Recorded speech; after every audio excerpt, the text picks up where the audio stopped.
warahmatullahi wabarakatuh. Perkenalkan, saya Fauzan Arifin dari Sekolah Tinggi Ilmu Sosial dan Ilmu Politik Samsul Ulum Sukabumi. Saya di sini akan memenuhi tugas dari dosen Ibu Eni Rohaini, SPDI, SIP MSI yang saya hormati. Di sini saya akan menjelaskan tentang hak asasi manusia di Indonesia.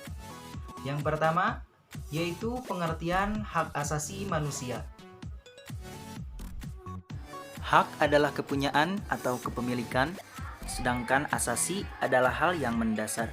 Secara garis besar, hak asasi manusia adalah konsep hukum dan normatif yang menyatakan bahwa setiap manusia memiliki hak yang melekat pada dirinya. Hak asasi manusia berlaku kapanpun, dimanapun, dan kepada siapapun. Jadi intinya, hak asasi manusia itu adalah hak yang melekat pada manusia sebagai anugerah Tuhan yang wajib dihormati, dijunjung tinggi, dan dilindungi negara serta semua orang. Yang kedua adalah pengertian hak asasi manusia menurut para ahli. Di sini saya akan menjelaskan dua pengertian hak asasi manusia menurut para ahli. Kesatu, menurut Jan Matterson. Menurut Jan Matterson, HAM adalah hak-hak yang ada pada setiap manusia yang tanpanya manusia mustahil hidup sebagai manusia. Kedua, menurut Miriam Budiarjo. Menurut Miriam Budiarjo, HAM adalah hak yang dimiliki setiap orang sejak lahir.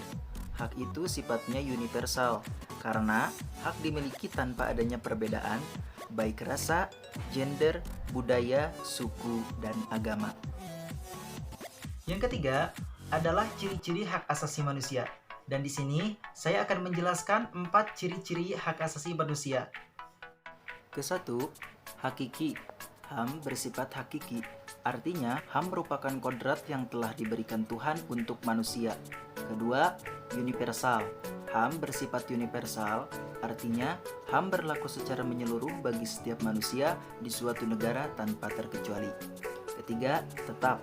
HAM bersifat tetap, bermakna bahwa HAM akan terus ada dan melekat dalam diri seseorang manusia.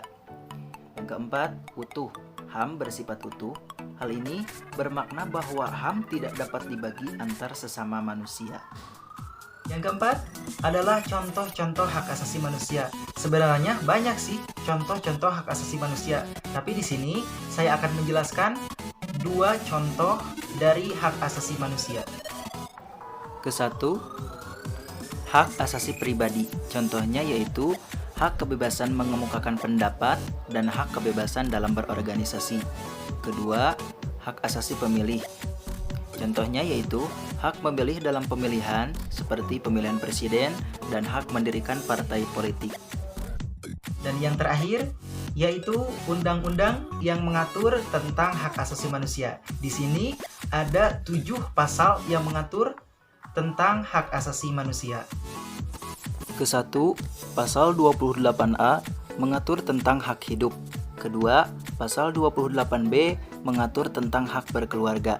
Ketiga, pasal 28C mengatur tentang hak memperoleh. Keempat, pasal 28D mengatur tentang kebebasan beragama. Kelima, pasal 28E mengatur tentang kebebasan memeluk agama. Keenam, pasal 28F mengatur hak komunikasi dan informasi. Ketujuh, pasal 28G mengatur tentang kesejahteraan dan jaminan nasional.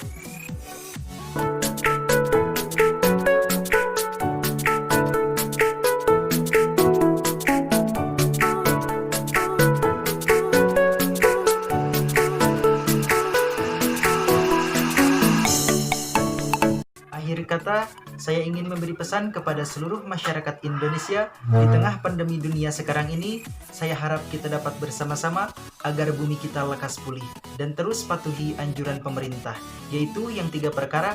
Yang pertama, pakai masker, yang kedua jaga jarak, dan yang ketiga sering-seringlah cuci tangan pakai sabun.